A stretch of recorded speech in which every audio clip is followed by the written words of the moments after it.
আসসালামু আলাইকুম ওরহমতুল্লাহ। হজরত আবু হুরায়রা রাদিয়াল্লাহু আনহু হতে বর্ণিত, তিনি বলেন, একদা রাসূলুল্লাহ সাল্লাল্লাহু আলাইহি ওয়াসাল্লাম এই আয়াতটি তেলাওয়াত করলেন, ইয়াউমাইযিন তুহাদ্দিসু আখবারাহা, যেদিন জমিন তার যাবতীয় খবর বলে দিবে। হুজুর সাল্লাল্লাহু আলাইহি ওয়াসাল্লাম জিজ্ঞেস করলেন, তোমরা বলতে পারো জমিনের সংবাদসমূহ কি কি? সাহাবারা জবাব দিলেন, আল্লাহ এবং তার রাসূলই ভালো জানেন।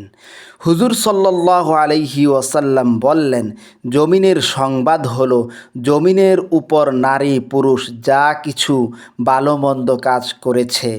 কিয়ামতের দিন জমিন তার সাক্ষ্য দেবে।